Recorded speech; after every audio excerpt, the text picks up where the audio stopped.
पहले टॉपिक आएगा वो कंप्लीट कर रहे हैं। क्या रह गया टॉपिक इसने पढ़ा? प्रैक्टिकल मैग्नेटिक प्रॉपर्टीज है।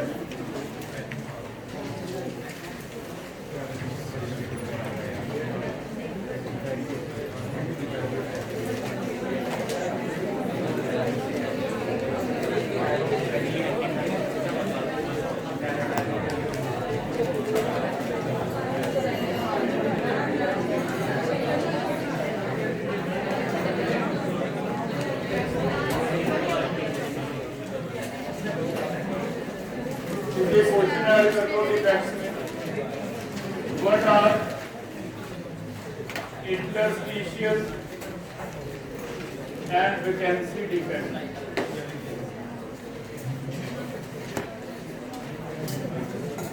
बीच में बेटा एक दो लाइन लिख रखी है एनसीईआरटी में।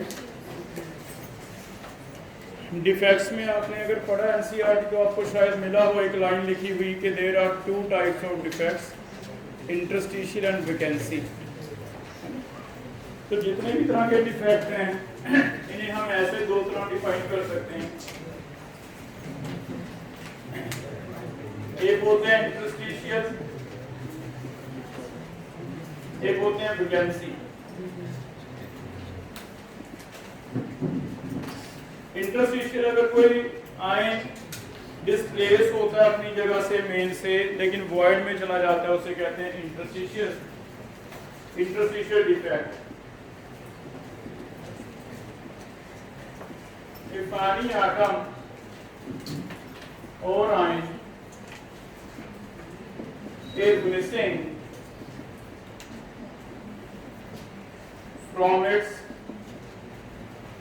lattice site but present in some interstitial void,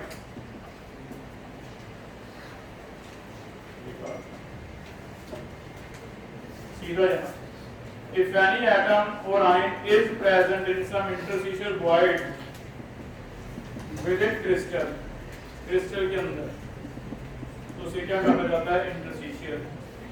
अगर कोई एटम या आयन इंटरस्टिशियल वॉइड में प्रेजेंट होता है, मिसिंग हो ना हो अपनी जगह से कोई फर्क नहीं पड़ता। जैसे एक जिंक ऑक्साइड वाला हमने टॉपिक पढ़ा था, जिंक ऑक्साइड में एक्स्ट्रा क्या होते हैं? Zinc ion. तो इसे हम क्या कहते हैं? इंटरस्टिशियल डिफेक्ट कहते हैं। और इसमें जल्दी डेंसिटी क्या हो जाती है? इंक्रीज हो जाती है, डेंसिटी जल्दी।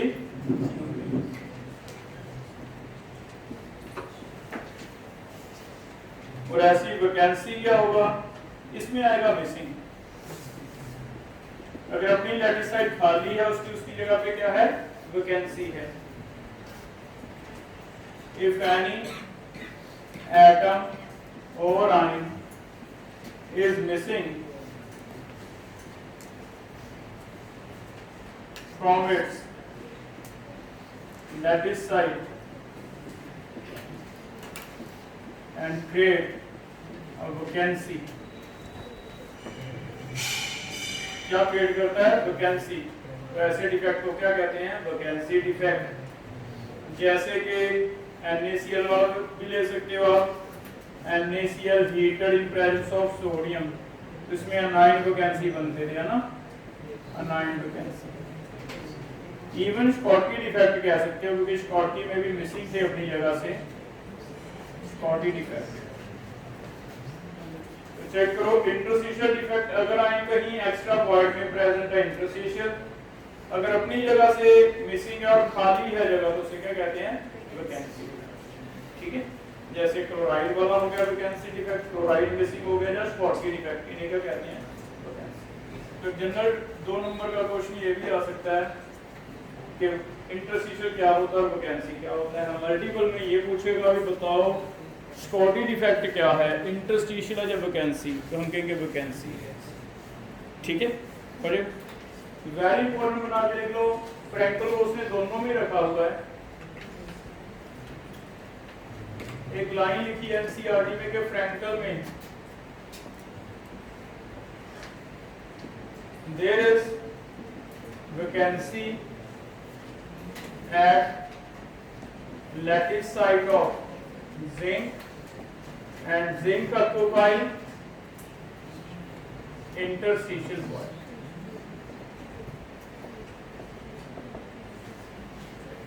जिंक की जगह पे क्या है वैकेंसी और जिंक कहां चला गया इंटरस्टिशियल वॉइड में, ठीक है।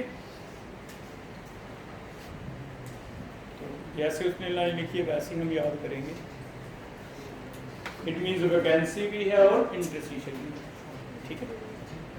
एक ये लिखवा दिया था आपको कि एक क्रिस्टल है तो दोनों तरह के डिफेक्ट दिखाता है, AgBr लिखवा दिया था ना। AgBr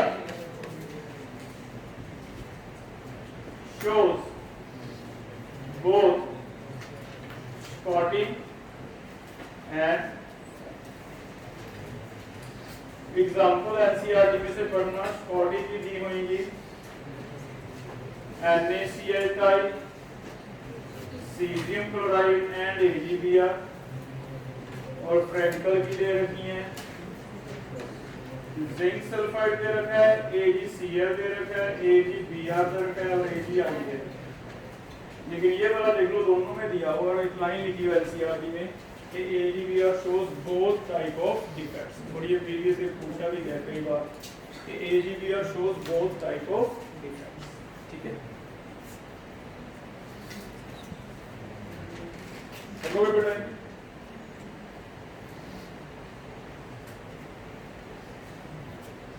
ऐसे को ऐसे क्वेश्चन बना के लिख लो एक और सिमिलर सा। What are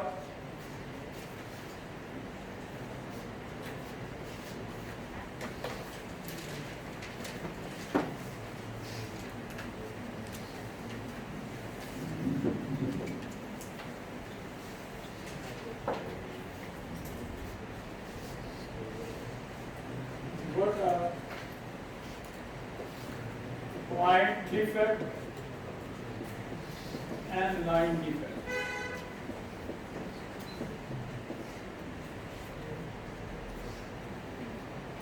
जितने भी हमने पढ़े हैं वो पॉइंट पढ़े हैं। पॉइंट डिफेक्ट का मीनिंग वो दे रहा है कि कोई एक एटम या आयन अपनी लैटिस जगह से मिसिंग है, उसे कहते हैं पॉइंट। लेकिन एक उसने लाइन लिख दी हुई, कई बार ऐसे होता है कि पैकिंग होते हुए पूरी की पूरी रो गायब हो जाती है, एक रो दूसरी रो तीसरी रो, दूसरी रो के पूरे एटम ही गायब है, सारे आयनिक एटॉम भी अनायनिक। ऐसा अगर कोई डिफेक्ट आता है उसे हमने नहीं पढ़ा, वो हमारे सिलेबस में नहीं है, उसे क्या नाम दिया है? लाइन डिफेक्ट, ठीक है। तो पॉइंट डिफेक्ट जितने हमने पढ़े हैं, इफ एनी एटम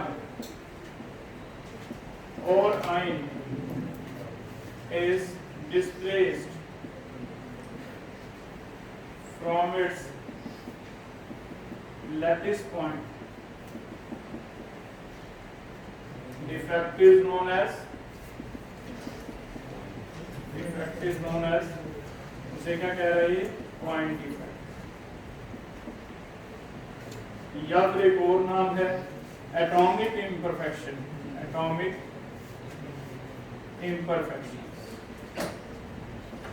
इसे एटॉमिक इम्परफेक्शन जो हमने पढ़े एक्चुअली वो एटॉमिक इम्परफेक्शंस हैं। 3 तरह के पढ़ लिए आगे, कौन कौन से? स्टोइचियोमेट्रिक, नॉन स्टोइचियोमेट्रिक एंड इम्प्योरिटी, वो सारा यही पढ़ा है हमने तो। लेकिन उसने फिर से स्टार्टिंग जब आप पढ़ोगे इस टॉपिक का तो एक लाइन डिफेक्ट के बारे में हल्का सा लिखा हुआ है, तो उतना भी हम लिखेंगे, ज्यादा डिटेल नहीं है। लाइन डिफेक्ट कि 4 atoms of a row are missing, defect is known as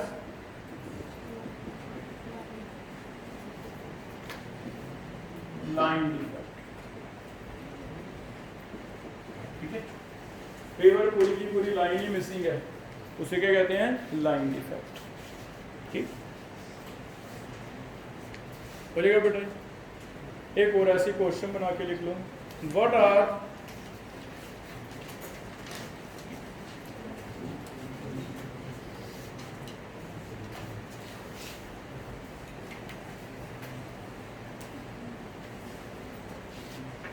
next question है व्हाट 12 और 16 and 13, 15 semiconductors.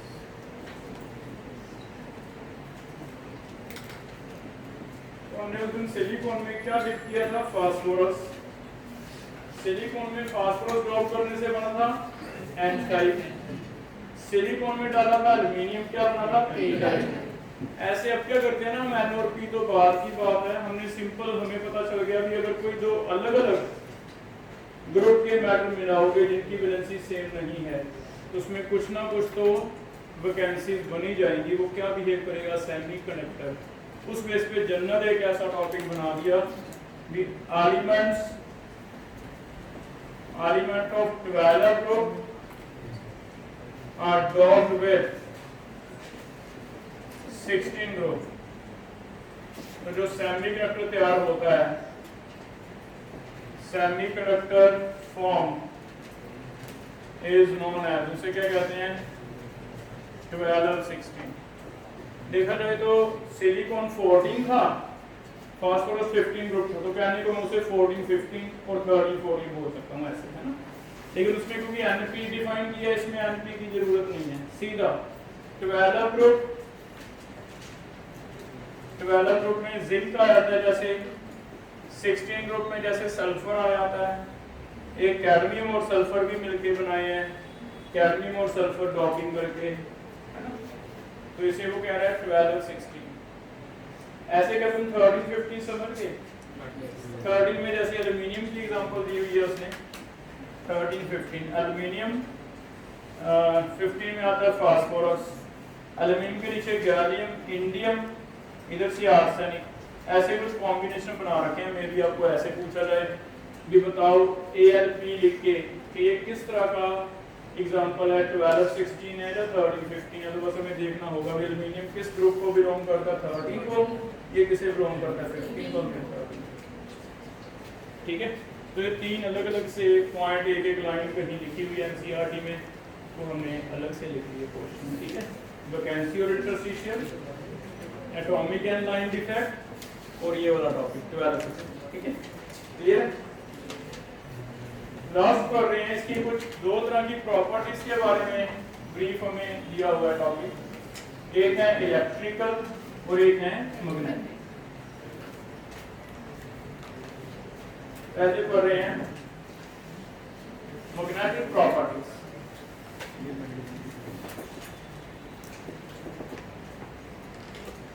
मैग्नेटिक प्रॉपर्टीज क्या क्या है? हमने अभी तक मैग्नेटिक प्रॉपर्टी दो तो पढ़ रखी है, अभी डाया और पैरा। वो तो आप खुद भी बता सकते हो। अगर हमें आता है कि कौन से कंपाउंड है जिन्हें डाया मैग्नेटिक कहते हैं और कौन से हैं जिन्हें पैरा मैग्नेटिक कहते हैं, कोई बता सकते हैं क्या होते हैं डाया और पैरा? हम कहते थे वीकली पैरेलल होते हैं बाय मैग्नेट, और ये वीकली क्या होते हैं? अट्रैक्ट। इसमें हम कहते थे ऑल इलेक्ट्रॉन्स आर पेयर्ड, इसमें होता है all electrons, some electrons are unpaired, कुछ इलेक्ट्रॉन अनपेयर रह गए। लेकिन ये वाला टॉपिक तो इंप्लाई होता है पूरी केमिस्ट्री पे, चाहे आप कोई भी एटम की बात करो, हम ये वाला टॉपिक ले सकते हैं ना। ये तो पूरा एम्प्लाई हो जाएगा पूरी केमिस्ट्री पे, किसी भी एटम के बारे में पूछा जाए। इसे हम ऐसे दिखा सकते हैं कि कुछ इलेक्ट्रॉन में जो पेयर है, इसमें दिखा सकते हैं कि पहले वाले तो पेयर है, लास्ट वाले कुछ क्या रहते हैं? अनपेयर। तो यहाँ देखो अनपेयर, ये पैरा है, ऊपर वाला क्या है? डाया। लेकिन सॉलिड्स के बारे में तीन और प्रॉपर्टीज दी हुई हैं। एक बन जाते हैं फेरो, एक बन जाते हैं एंटी फेरो,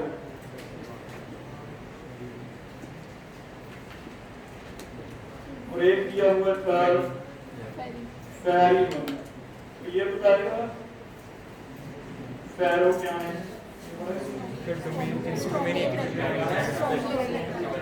स्ट्रांगली अट्रैक्टिव जो डोमेन जिनकी डोमेन एक ही तरह लाइन होती है, व्हाट आर डोमेन?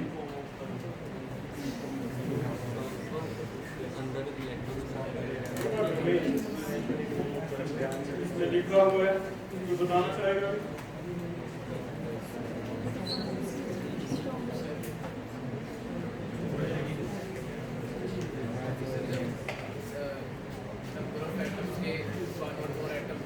जो डायपोल होते हैं वो सेम डायरेक्शन में सेम डायरेक्शन में वो उसके क्लस्टर को डोमेन बोलते हैं। ये थोड़ा फिजिक्स के बेस पे टॉपिक है।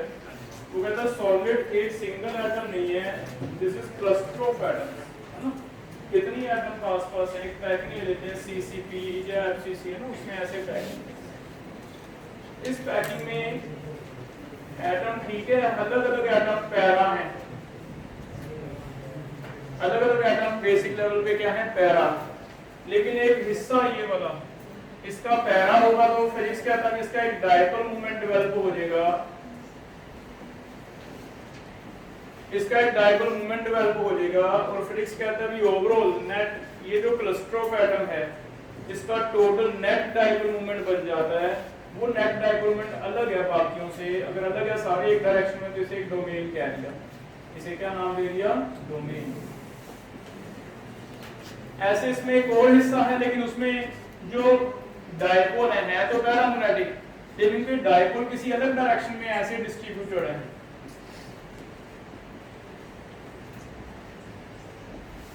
अगर ऐसे डिस्ट्रीब्यूटेड है तो इतने हिस्से को हमने एक अलग एरिया का नाम दे दिया, इसे क्या कह दिया, डोमेन।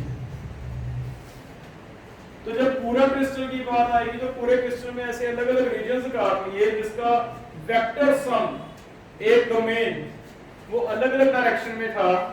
अब वो जो डोमेन्स है आगे वो कैसे अरेंज होते हैं किसी क्रिस्टल में, अगर वो डोमेन है जो डायपोल वेक्टर है नेट वो सारे के सारे सेम डायरेक्शन में हैं तब तो कहा जाता है बेटा फेरो।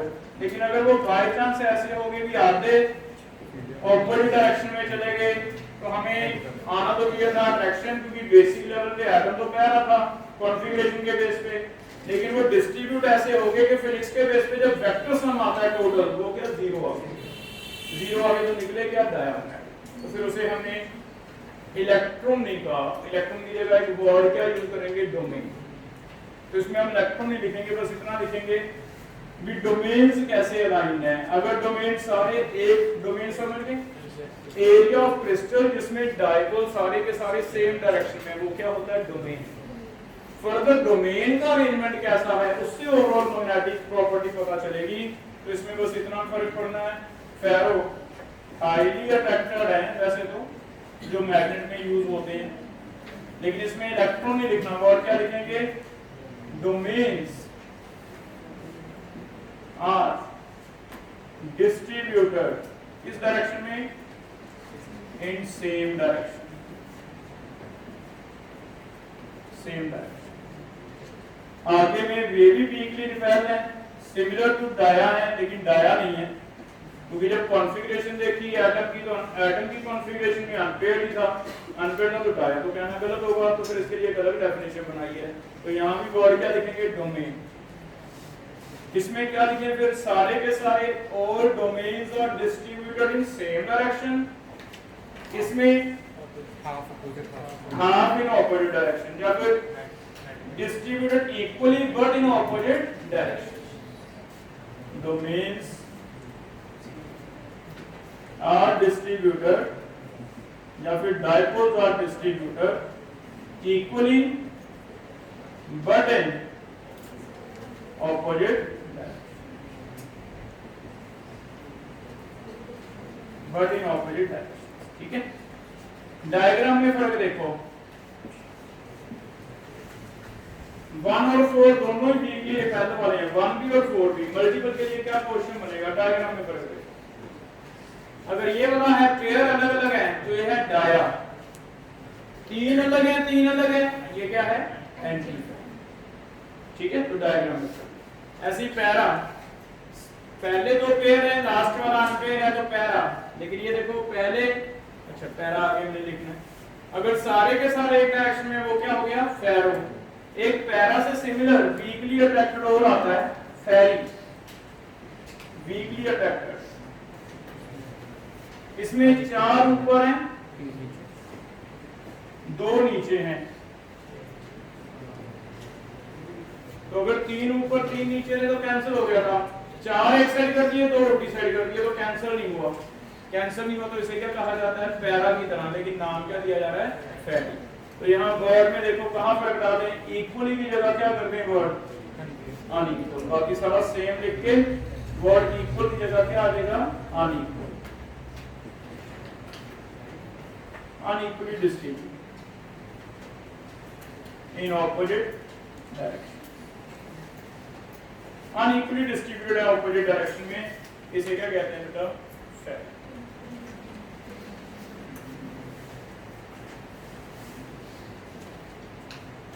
हो जाएगा ये? कुछ एग्जांपल लिख दो इनकी। पैरा और डायल आप खुद भी लिख सकते हो, पहले से जो हमने पढ़ रखे हैं वो लिख सकते हो। मेन जहां जो पढ़ना हमने फेरो की एग्जांपल याद करते हैं जो एनसीईआरटी में दी है। इसका एग्जांपल हमें दिया हुआ है फेरो में।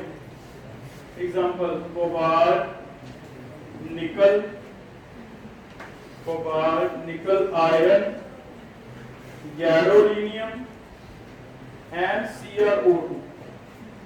गैडोलीनियम कहाँ पढ़ा था हमने? लैंथेनॉइड्स में, है ना? गैडोलीनियम, CrO2, ये वाले याद करो। फेरो है।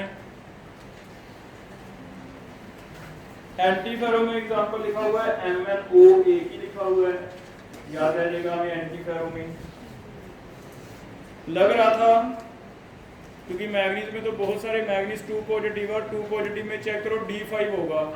D5 होगा तो हमें तो लगता है 5 अनपेड है तो हाईली अट्रैक्टेड होगा, लेकिन निकला क्या? रिपेयर्ड। तो फिर इसे डोमेन से एक्सप्लेन किया, ठीक है? MnO। इसमें लिखा हुआ बेटा Fe3O4, जिसका हमने स्ट्रक्चर भी आपको असाइनमेंट में दिया था। मैग्नेटाइट पढ़ा था।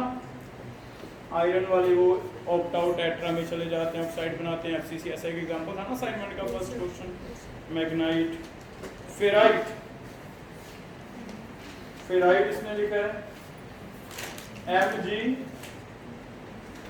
MgFe2O4, इसे लिखा है फेराइट। फेराइट के एक मिनरल होते हैं फेराइट्स। Mg की जगह जिंक भी हो सकता है। Mg की जगह सिमिलर स्ट्रक्चर में आइसोमॉर्फस बन जाएगा जिंक, सिमिलर स्ट्रक्चर, ठीक है? फिर पैराग्राफ भी देख। तो ये एग्जांपल याद रखनी है हमने, क्योंकि ये सीधा सीधा भी पूछा जाता है कि MnO क्या है? 12 की पैरो। CrO2 क्या है? फेरो। और लास्ट वाला फेराइट और मैग्नेटाइट क्या है? मेन मेंसा अगर याद करें, मेन मेंसा क्या है? MnO anti ferro, magnetite and ferrite, ferri और CrO2 फेरो। तीन तो याद कर ही सकते हैं, है ना? कॉपर आयरन निकल ऐसे कर लो, मैग्नेट बनाने में यूज होते हैं आयरन निकल, तो है ना? क्लियर है बेटा? लास्ट एक टॉपिक है इलेक्ट्रिकल प्रॉपर्टीज। इलेक्ट्रिकल प्रॉपर्टीज देखो क्या है। बिहेवियर टुवर्ड्स इलेक्ट्रिसिटी कैसा है, इसे कह रहा है इलेक्ट्रिकल प्रॉपर्टीज।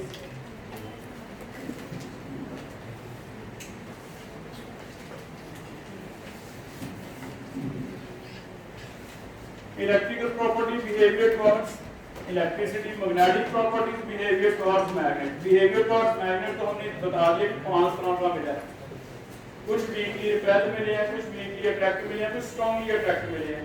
लेकिन वीकली रिपेल और वीकली अट्रैक्ट में हमें लग रहा था होना नहीं चाहिए, लेकिन हो रहा है, तो हमने डोमेन से एक्सप्लेन कर दिया, ठीक है? Electrical behaviour towards electricity. Electrical में आपके 3 तरह के हैं। बहुत ज्यादा तो कंडक्शन शो करते हैं सॉलिड, उन्हें कहते हैं कंडक्टर, या फिर बहुत कम करते हैं सेमीकंडक्टर, या फिर कंडक्टिविटी करते ही नहीं, क्या कहते हैं? इंसुलेटर। अब ये टर्म तो मुझे लगता है हमें पहले से पता है, इसका कोई डेफिनेशन लिखने की जरूरत तो नहीं है कि कंडक्शन का मतलब they conduct electricity, insulator do not conduct, semiconductor conduct but up to a limited extent, ठीक है? ये तो हमें पता है ऑलरेडी। लेकिन यहाँ जो नई चीज है वो ये पढ़ना है, एक अलग से टॉपिक दे रखा है बैंड मॉडल, जिससे ये समझा रहा है कि कौन से मेटल है या कौन से सब्सटेंस है या कौन से एलिमेंट्स हैं जो कंडक्टर होंगे, कौन से कंडक्टर नहीं। एक हाइपोथेटिकल एमओडी के बेस पे, मॉलिक्यूलर ऑर्बिटल थ्योरी के बेस पे कुछ बैंड मॉडल समझा रहा है। और व्हाट इज बैंड मॉडल? वो कहता है किसी भी सब्सटेंस में एक वैलेंस शेल होगा, वैलेंस शेल में जो इलेक्ट्रॉन होते हैं, जैसे सोडियम की बात करें तो सोडियम का वैलेंस शेल कौन सा है? 3s, जिसके 3s में इलेक्ट्रॉन्स हैं, ठीक है। एक सोडियम पड़ा है, दूसरा सोडियम पड़ा है, तीसरा सोडियम पड़ा है, वो कहता है सभी के 3s में वैलेंस शेल में क्या है? एक एक इलेक्ट्रॉन है। इसे क्या कह दिया? Valence shell, valence band. इससे जस्ट ऊपर वाला 3s के ऊपर 3p या 4s, वो क्या है? सारा खाली है, वो खाली एक सड़क बनी हुई है ऊपर, क्या लो, वो सड़क एक रास्ता है जो खाली छोड़ा हुआ है। अगर इसका यहाँ से इलेक्ट्रॉन इस सड़क पर जल्दी पहुंच जाता है, फिर तो वो बेटा आगे भाग लेगा, क्या शो करेगा? कंडक्शन। ये जो खाली सड़क बनी है इसे उसने नाम दिया है कंडक्शन बैंड। क्या नाम दे दिया? Conduction band. वो कहता है ये गैप डिपेंड करता है, अगर तो यहाँ से यहाँ का रास्ता जाने के लिए उसे जंप करना पड़ेगा, थोड़ी एनर्जी लगानी पड़ेगी, सिमिलर जैसे आना शुरू होती है। अगर कोई वैलेंस शेल वाले इलेक्ट्रॉन जंप करके एक बार यहाँ पहुंच जाते हैं कंडक्शन में, ये उसे पूरी खाली सड़क मिलती है और वो एक साइड से दूसरी साइड अच्छी तरह भाग सकते हैं, फिर तो होता है गुड कंडक्टर। लेकिन अगर वो यहाँ पहुंच ही नहीं सकते तो फिर वो होते हैं बैड। तो ये सारा किस पे डिपेंड करता है? एनर्जी गैप, किस में? वैलेंस और कंडक्शन। अगर एनर्जी गैप है ही नहीं, जैसे कंडक्टर में लिटिल और नो गैप है, लिटिल और नो गैप, किस में? वैलेंस बैंड क्या है और कंडक्शन, ओवरलैपिंग ही हो रखी है, तो क्या होता है? जल्दी से जो वैलेंस इलेक्ट्रॉन है जंप करके रूम टेंपरेचर के ऊपर चले जाते हैं, खाली सड़क पे आगे, खाली सड़क पे आगे जैसी पॉजिटिव नेगेटिव लगाया फ्री मूवमेंट होने लग जाती है, क्या हो जाते हैं? कंडक्टर, ठीक है। लेकिन अगर यही बात करें नॉन मैटर की, तो हमें पता है नॉन मैटर में एक्साइटेशन करवाना मुश्किल है, इलेक्ट्रॉन जल्दी जल्दी एक्साइट होते नहीं, ज्यादा एनर्जी लगती है, तो उनमें गैप क्या है? बहुत ज्यादा है, हाई गैप है, लार्ज गैप है। अगर लार्ज गैप है, ये नीचे पर है वैलेंस बैंड, कंडक्शन क्या है? ऊपर, तो फिर वो कहता थोड़ी प्रॉब्लम है, इलेक्ट्रॉन रूम टेम्परेचर पे नहीं जाएंगे, वो क्या है? इंसुलेटर। केमिस्ट्री के बेस पे एक्सप्लेन किया, बस ये है। और लास्ट सेमीकंडक्टर कहता गैप है, लेकिन कंसिडरेबल गैप है, कंसिडरेबल गैप है। ये गैप इतना क्या है? रूम टेम्परेचर पे तो शायद ना जाए, लेकिन अगर तुम हीट कर देते थोड़ा सा, तो हीट करने से इलेक्ट्रॉन एक्साइट होके कहां चल जाएगा? यहां से यहां पहुंचेगा, हीट करने से पहुंच जाए, तो फिर कंडक्शन शो कर भी सकता है थोड़ी बहुत। तो ऐसे जो सब्सटेंस हैं जिनमें गैप है भी लेकिन ज्यादा भी नहीं है, ओवरकम किया जा सकता है अलग अलग तरह से, मेथड्स हैं। तो अगर इलेक्ट्रॉन यहाँ पहुंचेंगे तो कंडक्टर हो जाएगा, नहीं पहुंचेंगे तो कंडक्टर नहीं होगा। तो डिपेंड कंडीशन पे, किसी कंडीशन पे क्या इलेक्ट्रॉन आपका खाली सड़क पे आ जाएगा, अगर तो वो खाली सड़क पे आ सकता है फिर तो वो भाग लेगा, नहीं आ सकता तो नहीं। तो सभी सॉलिड में ऐसे आस-पास एटम्स पड़े हैं, वैलेंस शेल में तो इलेक्ट्रॉन है, लेकिन वैलेंस वाले जो इलेक्ट्रॉन अगर उसी में भागने लगेंगे तो टकराएंगे, बहुत ज्यादा क्राउड हो रखा है, अपने कहीं ऊपर खाली वाले शेल पे आना पड़ेगा। अगर वो खाली वाले शेल में आ जाए फिर वो आराम से भाग सकते हैं, पॉजिटिव की तरह नेगेटिव की तरह, एक रास्ता बन गया, भागे। वो खाली में आने के लिए एक एनर्जी गैप लगता है, वो एनर्जी गैप है ही नहीं, बिल्कुल ऑलमोस्ट जुड़े हुए साथ साथ, फिर तो बहुत अच्छा कंडक्टर है। एनर्जी गैप बहुत ज्यादा, हीट करने से भी पार नहीं होगा, वो क्या है? इंसुलेटर। एनर्जी गैप है थोड़ा सा, कभी कहीं से धूप पड़ जाए, हीट मिल जाए, सोलर सेल जैसे बन जाते हैं धूप पड़ने से, फिर वो ऊपर आने लग जाते हैं, फिर क्या होने लग जाती है? कंडक्टिविटी। जैसे सोलर सेल एग्जांपल, जैसे सिलिकॉन वाले होते हैं, वो सारे क्या हैं? सेमी। बस इतनी लाइन पे ध्यान देना। Energy gap between valence band and conduction band. है नहीं कंडक्टर, बहुत ज्यादा इंसुलेटर कंसिडरेबल है लेकिन थोड़ा है, वो क्या है? कर लोगे बेटा? हो जाएगा। एक लास्ट इंपॉर्टेंट पॉइंट बना के लिख लो इसका, इंपॉर्टेंट ये रहेगा, ऑन हीटिंग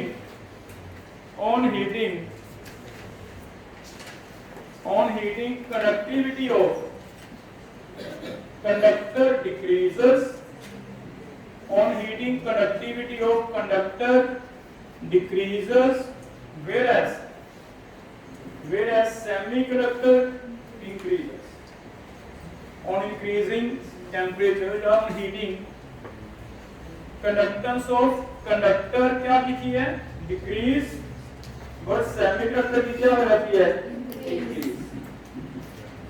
सोचो क्यों? सेमीकंडक्टर में तो मुझे बताया कि जैसे हीट करेंगे तो इलेक्ट्रॉन जंप करके किसमें आ जाएंगे? वैलेंस में, वो तो इंक्रीज हो ही जाएगी।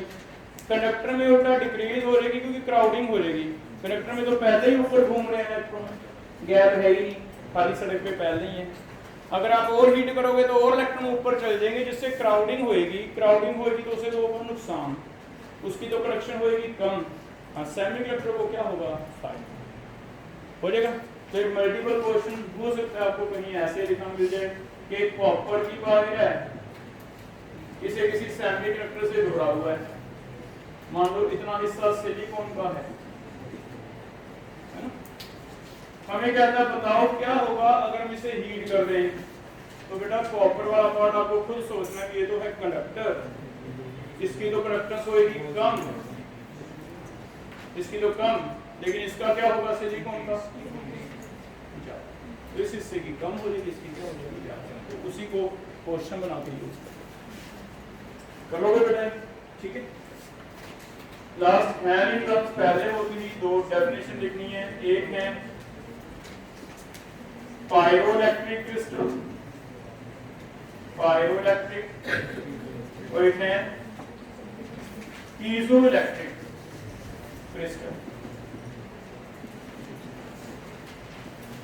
पायरोइलेक्ट्रिक और पीजोइलेक्ट्रिक कुछ अलग से क्रिस्टल दिए हैं इसमें। पायरोइलेक्ट्रिक कहता है ऐसे हैं जो हीट करने से इलेक्ट्रिक सिग्नल जनरेट करते हैं, जैसे फायर अलार्म आपने कभी देखा हो तो उनमें ऐसे क्रिस्टल लगे होते हैं, जैसे कहीं आग लगती है धुआं उठता है तो वो सेंसर क्या है? ये क्रिस्टल्स हैं। क्रिस्टल में इलेक्ट्रिक सिग्नल फ्लो होने लग जाएगा, जिससे आगे सारा कनेक्शन पहले से जुड़ा होता है, आपका अलार्म चल जाता है, तो वो क्या है? Pyroelectric crystal. कई जगह पीजोइलेक्ट्रिक हैं, आप कई जगह जाते हो हॉस्पिटल वगैरह में, जैसे ही आप आगे जाके खड़े होते हो अपने आप डोर खुल जाता है, नीचे आपके क्या लगे हुए हैं? ये वाले क्रिस्टल। जैसे ही आपका प्रेशर आया, दबाव पड़ा, प्रेशर से एक इलेक्ट्रिक सिग्नल चल गया, उस इलेक्ट्रिक सिग्नल से आगे सारी मोटर्स और सारा मैकेनिकल सिस्टम जुड़ा होता है, जिससे वो डोर क्या है? अपने आप खुल जाता है। ऐसे क्रिस्टल जिन्हें दबाने से इलेक्ट्रिक सिग्नल जनरेट होता है उसे कहते हैं पीजो। ऐसे क्रिस्टल जिन्हें हीट करने से एक इलेक्ट्रिक सिग्नल प्रोड्यूस होता है कहते हैं पायरो। ये होते हैं फायर अलार्म में, ये हॉस्पिटल वगैरह में, यहाँ ये डोर वाला सिस्टम आपको बता रहा हूँ, ठीक है।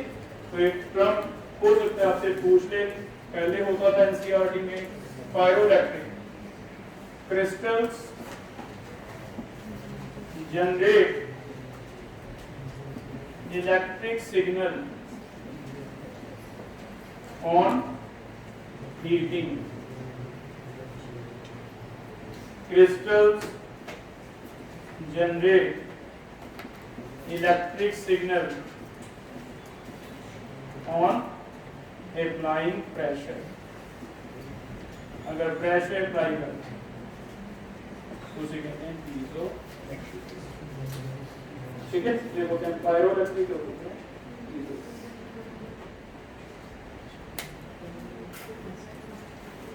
कब बताइए लास्ट एक कंडक्टेंस रेट वाला जहां लिखा है ना, तो उसमें एक रेंज लिख लो कंडक्टेंस की। कंडक्टेंस में जो रेंज है, इलेक्ट्रोकेमिस्ट्री में हमने पढ़े थे ना रेंज कंडक्शन की, साइमंस मीटर स्क्वायर ना पर मोल कुछ ऐसा था, या फिर पारोन, तो एक रेंज लिखी हुई है।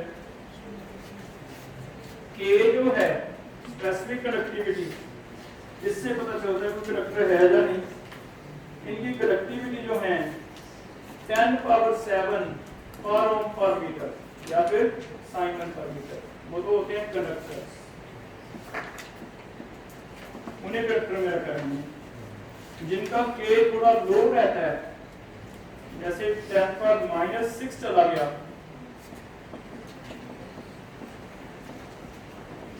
उन्हें रखे हमने इंसुलेटर में, ये बैड है हमारे लिए। और जिनमें K इन बिटवीन रहता है, तो प्रैक्टिकली इलेक्ट्रोकेमिस्ट्री के बेस पे हमने डिवाइड किया है। जिनमें ये वाला सेमी कंडक्टर लिख लो, ये वाला सेमी कंडक्टर है, ये वाला इंसुलेटर है। इंसुलेटर में माइनस में चला जाता है 10 पावर -20 टू 10 पावर -10, बहुत ही कम। तो यार एक स्पेसिफिक कनेक्टिविटी टॉपिक पढ़ते थे।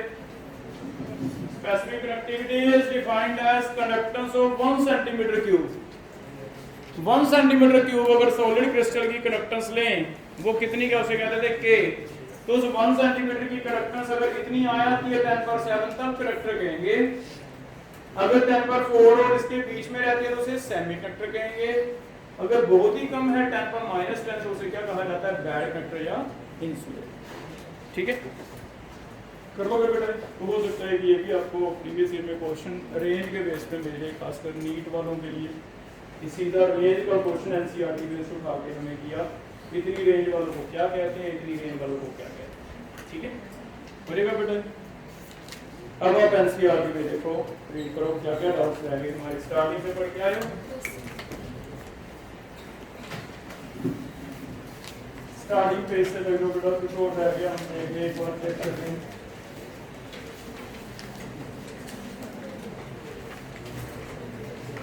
इम्पोर्टेंट है इसलिए एक्स्ट्रा जितना मर्जी पढ़ो, पर एनसीईआरटी ना पढ़ो, है ना।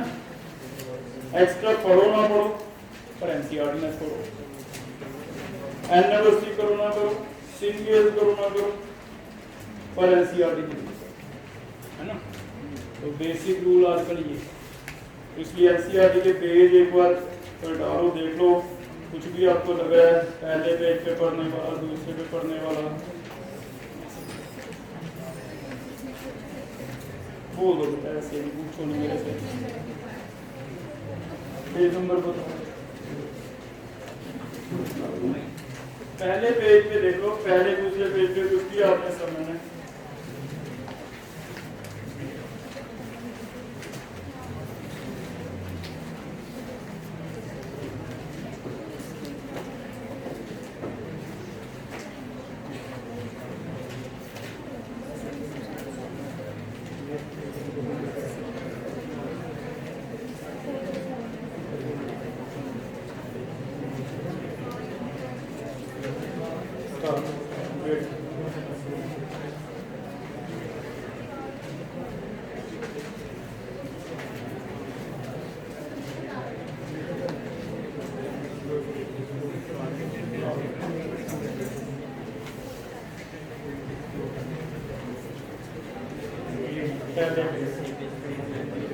स्टार्ट करोगे,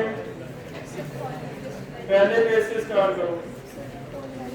पहले पेज पे कोई भी डाउट है? सेकंड थर्ड पेज पे कुछ एनाइसोट्रोपिक, आइसोट्रोपिक, सुपरकूल, लिक्विड, सारी टर्म पढ़ ली हमने। True solid, false solid.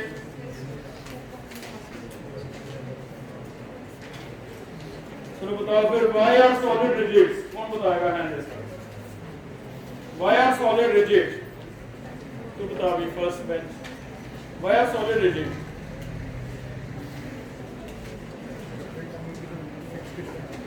Second, और कोई बताओ व्हाई आर सॉलिड रिजिड? हां, तो वे कांस्टेंट पार्टिकल क्लोजली पैक्ड हैं, इनकंप्रेसिबल हैं, that is why this is. जैसे पहले कह रहा हूं कि तुम्हारा ना सिस्टम मिला हुआ है, तुम एनसीईआरटी पे कम फोकस करते हो। कोई जरूरी नहीं है ज्यादा ये पढ़ने की, सिंगेज है क्या है क्या नहीं, है ना।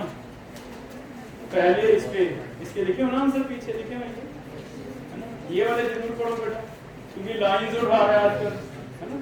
तो एनसीईआरटी की लाइंस उठाने लग गया, जैसे इसमें देखो पॉलीयूरेथेन एक वर्ड है, पॉलीयूरेथेन हमने शायद लिखा था अमोर्फस सॉलिड होगा, तो पॉलीयूरेथेन का मल्टीपल पोर्शन बन जाएगा। पॉलीयूरेथेन, सेलोफेन एक वर्ड लिखा हुआ है, फाइबर ग्लास एक वर्ड लिखा हुआ है, तो cellophane, fibre glass, they are amorphous solid, है ना। जेई में आप देखोगे क्वेश्चन मुश्किल क्यों लग रहे हैं ऐसे वाले कि उसने पूछ लिया बताओ सेलोफेन क्या है, कुछ नहीं पूछा उसने इतना इंपॉर्टेंट के डेंसिटी का घुमा फिरा के बताओ, कुछ नहीं आ रहा, लेकिन ऐसी चीज आ जाएगी, है ना। तो इन्हें अंडरलाइन करो अच्छी तरह। आगे देखो पेज नंबर 5-6 पे कोई भी डाउट है? पॉलीक्रिस्टलाइन क्या होते हैं? अगर मैं आइस क्यूब ले लूं, एक आइस क्यूब एक क्रिस्टलाइन सॉलिड है, क्योंकि उसमें हर एक वाटर की एक अलग से पैकिंग है ना, एससीपी पैकिंग होती है। लेकिन क्या होता है अगर मैं एक जगह पे वो कई आइस क्यूब डाल के उसे फ्रीज कर दूं, तो वो अलग अलग अपने आप में तो एक क्रिस्टलाइन है, लेकिन पूरा स्ट्रक्चर तो रैंडम हो जाएगा ना, रैंडम हो जाएगा तो किस तरह लगेगा? अमोर्फस। तो ऐसे क्रिस्टलाइन जो है माइक्रोस्कोपी लेवल पे क्रिस्टलाइन है, लेकिन ओवरऑल अरेंजमेंट क्या है उनका? रैंडम लग रहा है। इस तरह के सब्सटेंस को क्या कहा जाता है? पॉलीक्रिस्टलाइन। बेसिक लेवल पे क्रिस्टलाइन है, लेकिन हो सकता है आपको ओवरऑल क्रिस्टल में उनका अरेंजमेंट जो है वो क्या दिखे? रैंडम। ठीक है, तो लिख लो random packing of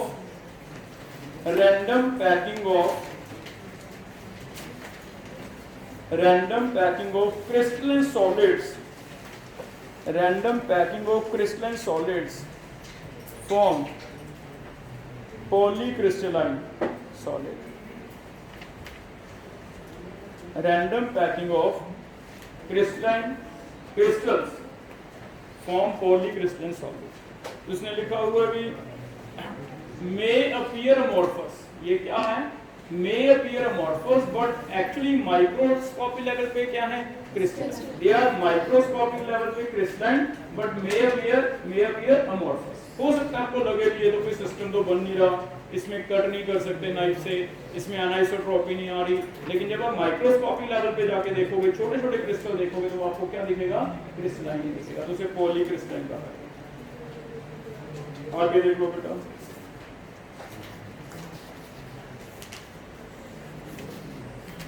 page number 7-8 पे देखो, कोई भी डाउट है? मोटिव तो यूनिट सेल है। कोई भी पैटर्न, मोटिवेट इंग्लिश का वर्ड है, सिमिलर पैटर्न अगर रिपीट होता रहता है बीच बीच में तो उसे क्या कहते हैं? मोटिव। ठीक है, a pattern that repeat itself to form a whole crystal, उस पैटर्न को क्या कहते हैं? Motif. Even unit cell is a motif. ठीक है, लिख लो MOTIF, motif. A pattern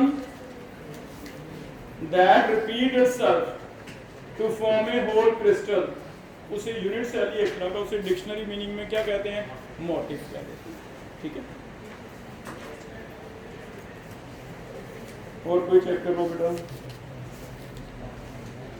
crystalline system हो गए 7 हमारे। सिंपल क्यूबिक, BCC, FCC ये पढ़ लिया हमने। तो जरूरत तो सब कुछ है, तो जितना हो सकता है उतना कर लेते हैं।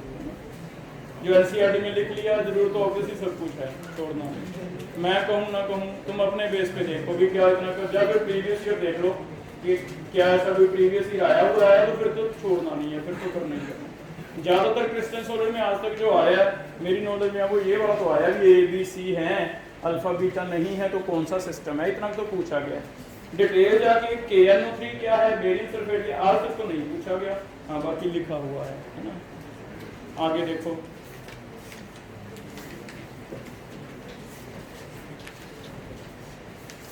नेक्स्ट बता दो कोई भी।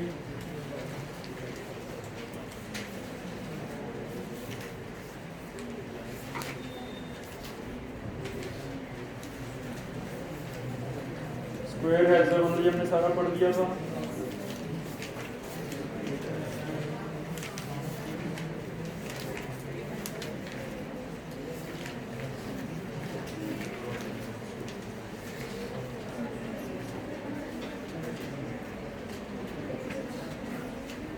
और कोई है बेटा? पेज नंबर 18 तक देखो कोई भी। 18, हाँ बोल। कोऑर्डिनेशन नंबर 12 किसका बताया था आपको?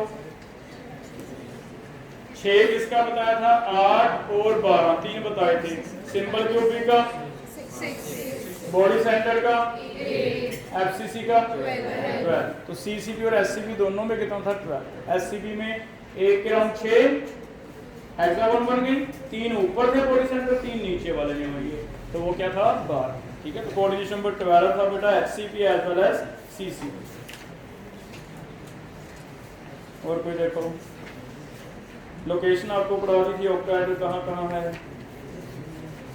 पैकिंग एफिशिएंसी हो गया हमारा।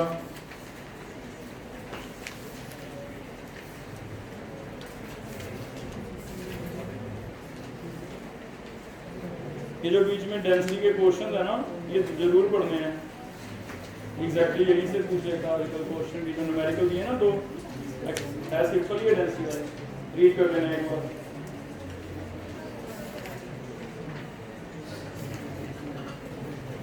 एक ना अभी नीट में लास्ट ईयर एक क्वेश्चन आ गया, लैम्डा निकाल ली थी एग्जैक्टली, बहुत ही क्लोज आंसर थे, 208 नैनोमीटर एंड 209 या 10 ऐसे थे। वो एग्जैक्ट इसमें दिया हुआ एनसीईआरटी स्ट्रक्चर ऑफ एटम में। तो पीछे एनसीईआरटी का क्वेश्चन आपको पता चल रहा है ना पढ़ के, उसमें से 209 दिया हुआ था, आंसर ऐसे थे 208, 209, 210 नैनोमीटर। इसका मतलब 209 एनसीईआरटी में दिया था, तो वहीं से सीधा डाल दिया उसमें। तो इसलिए मैं कह रहा हूँ न्यूमेरिकल थोड़े से रीड कर लेना, कई बार जो ज़्यादा क्लोज वाले आंसर है वो एनसीईआरटी के क्वेश्चन हैं। ठीक है, नेक्स्ट देखो। हाँ जी, अब तुम्हारे पेज पे आगे 25 पे पहुँच गए, बता दो आप।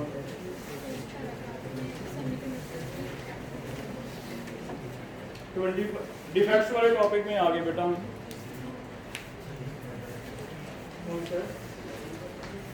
Various combination of N type. हाँ, ये डायोड मैंने बताया था, शायद फिजिक्स में पढ़ोगे तो मैं बताया था कि एनपीएन डायोड्स, पीएनपी डायोड्स है ना, इनको मिला के डायोड्स बनते हैं। डायोड मैं नहीं पढ़ाऊंगा, फिजिक्स वाले पढ़ाएंगे। और कोई? अच्छा, बीच बीच में कुछ लाइनें हैं लिखना। ReO2 लिखो, rhenium ReO3 sorry rhenium oxide, ReO3 rhenium oxide show conductivity similar to copper. एक सॉलिड क्रिस्टल है वैसे तो आयनिक ReO3, लेकिन इसकी कंडक्टिविटी सिमिलर टू किसके है, कॉपर। कितना ज्यादा कंडक्टिव है,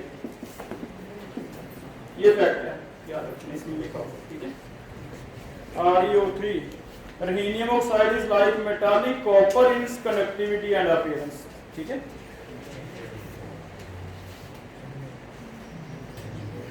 आगे देखो।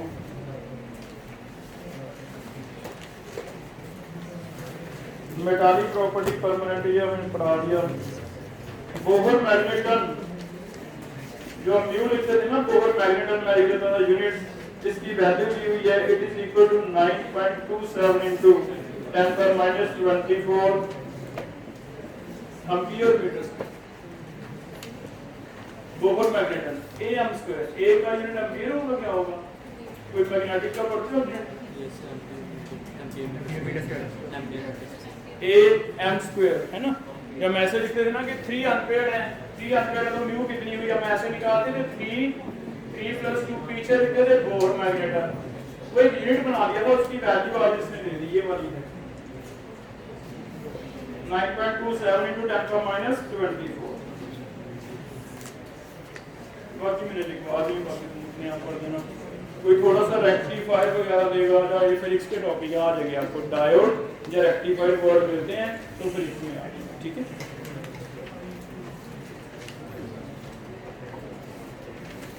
पढ़ो कि बेटा कल नया चैप्टर स्टार्ट कर रहे हैं, इसके क्वेश्चन पहले बुकलेट में से करने स्टार्ट करो।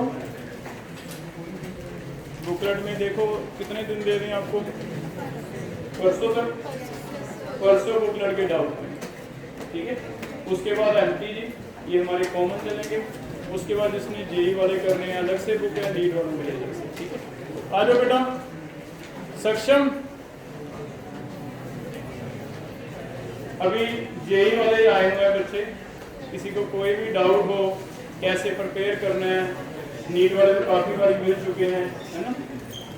आ जाओ आ जाओ।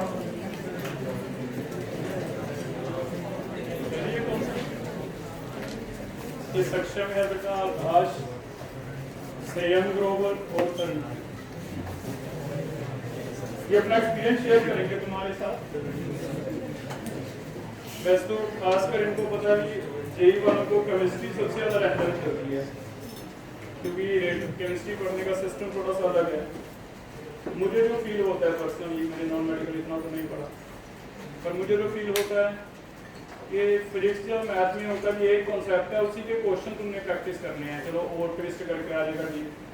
इसमें क्या है, चीज़ें बहुत ज़्यादा कि हमारा एक टॉपिक पे अभी पकड़ बनती नहीं कि नया टॉपिक चल गया, उस पर अभी पकड़ बनी नहीं तीसरा। जैसे कोऑर्डिनेशन में ही अभी हमने लीगल पढ़ने स्टार्ट किए, याद करने स्टार्ट किए, नेमिंग आ गई। नेमिंग होता तो बर्नर थ्योरी, वो अभी चला था तो आइसोमर खत्म हुआ, अभी उस पर पकड़ बनी नहीं थी कि वो आ गए D2sp3 स्ट्रॉन्ग गिल्ट, वो खत्म हुआ तो मेटल कार्बोनिल आ गए, है ना, वो खत्म हुआ तो बीच में एमओडी डाल दी। तो इसका मतलब है फिर कैसे करें, बहुत ज़्यादा ना करें, उसी को बार बार करो, उसी के बेस पे क्वेश्चन जो एक बुक लगा रखी है दिशा वाली एमपीजी एनसीईआरटी बेस्ड क्वेश्चन, वो वाले ज़्यादा पढ़ो तो ज़्यादा बेटर होगा, है ना। बाकी तुम बता दोगे कुछ, तुम्हें कुछ पूछना है, तुम्हें कुछ पूछना है, तुमने मंडी ले लिया, यस इसका बेटा आईटी में भी अच्छा रैंक है, एडवांस में, है ना। बाकी ये बच्चे खुद से ज़्यादा मेहनत करते रहे, सिंसियर एफर्ट इनका दिखाई देता है। इसमें देखो सबसे बड़ा तो अगर कुछ भी हम बोलते रहे, कैसे भी करते रहे, कभी मैंने नहीं देखा भी तुक्का लगा हो, ज़्यादातर तुम्हारा हार्ड वर्क काम आता है। तो इनका एक डिसिप्लिन था कि कभी क्लास नहीं मिस करनी, सारा पढ़ना है। टेस्ट इन्होंने लास्ट तक दिए, टेस्ट हमने लास्ट तक पढ़े जितने हो सकते हैं टेस्ट, बुक्स भी हमने जितनी हो सकती हैं की हैं कि ऐसी पढ़नी है। टेस्ट मैक्सिमम दो और जेई वाले प्रीवियस ईयर क्वेश्चन ज़्यादा से ज़्यादा करो, है ना, ये एक मैथड है। बाकी तुम्हारे लिए इसलिए बुलाया, तुम कुछ पूछना चाहते हो, कोई भी डाउट है अभी पूछ सकते हो क्लास में शर्म आती है बाद में पूछ सकते हो। कोई भी डाउट लग रहा है केमिस्ट्री का पूछ लो, कैसे तैयारी करनी होती है बता दो भी कुछ तुम। बस इनऑर्गेनिक होती है, एनसीईआरटी ज़्यादा करनी चाहिए, है ना। यस एनसीईआरटी वैसे हम लाइन टू लाइन पढ़ रहे हैं, खासकर इनऑर्गेनिक तो एनसीईआरटी बोल रहा है। वो ऐसी चीज़ें पूछते हैं जो हमें लगता है कि ये तो पूछनी चाहिए। वो मैं पहले बता रहा हूँ कि हम कितने भी इन डेप्थ आगे न्यूमेरिकल करते हैं, पूछना नहीं, पूछेगा क्या जैसे अभी किया कि सॉलिड रिजिड क्यों है ना, तो कुछ नहीं पता उसका क्या पूछते। इसलिए बेटर है कि बहुत ज़्यादा ये सोचें कि ये तो ईजी है, हम क्या होता है ना, हम जल्दी हमारी एक सोच होती है ये तो ईजी है छोड़ दो, ईजी वाले कम इंटरेस्टिंग लगते हैं कि अच्छे वाले डेंसिटी के न्यूमेरिकल करें ना, ईजी ना छोड़ो, ईजी ना छोड़ो। खासकर जो पीछे चैप्टर रहते हैं हमारे एनवायरनमेंट वगैरह, उसमें भी एक क्वेश्चन आता है। इनऑर्गेनिक में जो एनसीईआरटी की लाइंस हैं, बीच में इंटेक्स्ट क्वेश्चन है, वो जरूरी। न्यूमेरिकल कितने का आते हैं सर? इंटीजर में आते एक आता कोई मुश्किल, वो भी ज़्यादा मुश्किल नहीं आता। इलेक्ट्रोकेमिस्ट्री जो न्यूमेरिकल आते हैं वो भी थ्योरेटिकल टाइप बना के दिए जा रहे हैं, है ना। तो ज़्यादा फोकस बेटा जैसा आ रहा होता ना, अब देखो आज से 5 साल पहले की अगर बात करोगे न्यूमेरिकल बहुत अच्छे डालोगे, तुम पढ़ोगे आईआईटी एडवांस के हम क्वेश्चन करते ही हैं जो 5-7 साल पुराने उसमें क्वेश्चन है, तो बड़े अच्छे न्यूमेरिकल हैं, इतने इतने पैराग्राफ बना के दिए हैं, लेकिन आजकल नहीं आ रहे। तो हमारा मोटिव सिर्फ एक सिलेक्शन लेना होना चाहिए, जैसा पैटर्न आ रहा है वैसे ही पढ़ो। जरूरी नहीं है कि हम अभी भी 10 साल वाला पुराना ही कि फिजिकल का पढ़ते रहे, न्यूमेरिकल करते रहे, पी बहुत और ये वो, जरूरत ही नहीं पड़ता। Main NCERT base topic theory के लिखो, मेन क्या है ना, ठीक है। और इसे कुछ पूछना तुमने, इनको थोड़ा टेस्ट के बारे में गाइड कर दो, टेस्ट सीरीज के बारे में कंफ्यूज रहते हैं, कौन सी ले लें कौन सी ना ले लें, रोज मेरे से पूछते हैं। एलन की ली थी, यस सर फायदा नहीं है।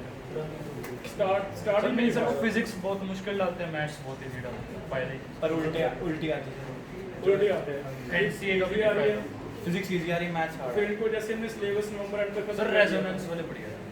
रेजोनेंस की बढ़िया था सर आपने जो आपने टेस्ट दिए थे वही। ठीक है ना वो। Yes sir. तो मैंने इनको यही कहा, मैंने कहा एक बार सिलेबस खत्म कर लो, बेटर तो होता है कि उसके बाद ले लो टेस्ट, क्योंकि सिलेबस खत्म होता है तो हमें ज़्यादा टेंशन नहीं रहती, है ना, उसमें तुम्हारे मार्क्स भी बनते हैं। टेस्ट के सिलेबस पर अलग हो जाते हैं, जो क्लास में तब अलग हो जाता है। फिर हो नहीं पाते मैं, क्योंकि हर हफ्ते हमारा भी टेस्ट होता है ना, फिर वो हो भी नहीं पाते। ठीक है, और कुछ पूछना है? चलो मैं इनको बिठा रहा हूँ यहाँ साथ वाले रूम में, कोई भी किसी को पर्सनल डाउट है तो इनसे आप गाइडेंस ले सकते हैं। ठीक है।